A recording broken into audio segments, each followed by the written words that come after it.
تر څراغ لاندې تیاره د میدان وردګ ولایت د چک ولسوالۍ اوسیدونکي اوږدې مودې راهیسې له تیارو شپو کړېږي.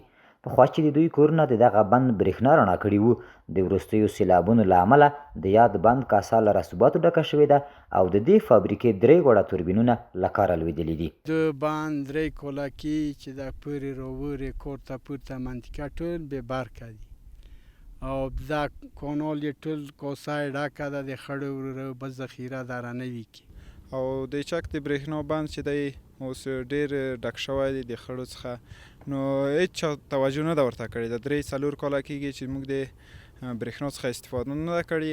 د چک برېښنا بند د 3 توربینونو په درلودلو سره 3.3 میګاواټه برېښنا تولیدوله چې د چک ولسوالۍ سربیره یې د میدان ښار او د کابل ځینې برخې هم رڼا کړې وې. شوي دوره کې د کابل ته یې برخه ورکوله، اوس بیا وروسته چې د نورې فابریکې د نغلو او د تورنټي فابریکې دا فعال شوې، کابل نه یې برخه وګرځول شو د چک ولسوالۍ ته ورکول کېدله. د حکومت نه دا وویل چې دا ډېره لرغونې فابریکه وه، د افغانستان دوهمه فابریکه ده، نو باید دا فابریکه ښه جوړه کار ته او اسانه جوړي، ښه موقعیت لري، نو چې بیرته دا فابریکه فعاله شي. او اوس واقعا د نوې تکنالوژۍ دور دی، کیدای شي په دې کې داسې توربینونه کېږدي چې د موږ د ولایت نه علاوه نورو ځایو ته خلک ګټه ترې واخلي. د چک برېښنا فابریکې مسؤلین وایي په تیر حکومت کې دغه بند ته نوي توربینونه خریداري شوي چې یوازې یې ځینې برخې راوړل شوي دي. د دوی پر وینا چې د یاد برېښنا بند په تړاو یې د دغه ولسوالۍ د اوسیدونکو غوښتنې او اندېښنې څو ځله تر لوړو پوړو چارواکو رسولي دي، خو تر اوسه یې د جوړېدو څرک نه لګي.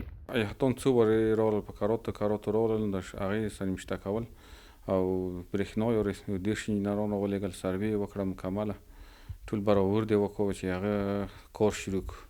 نو هغه کار ته موږ انتظار یو، دا انتظار چې نن به غږ کېږي، سبا به غږ کېږي، دا کار به شروع کېږي. د ولس غوښتنه او د موږ غوښتنه دا ده چې دوی په دې باندې زر تر زره کار وکړو چې د ولس د سوکالۍ او د ارامۍ سبب هم وګرځي او اسلامي حکومت ته یو عاید هم په لاس باندې ورشي. دی ویلو ده چې د چک برېښنا بند د هیواد یو له مشهورو بندونو څخه دی چې شاوخوا 80 کاله پخوا رغېدلی دی او د مشرانو پر وینا چې دلته به د چکر لپاره کورني او بهرني سیلانیان هم راتلل.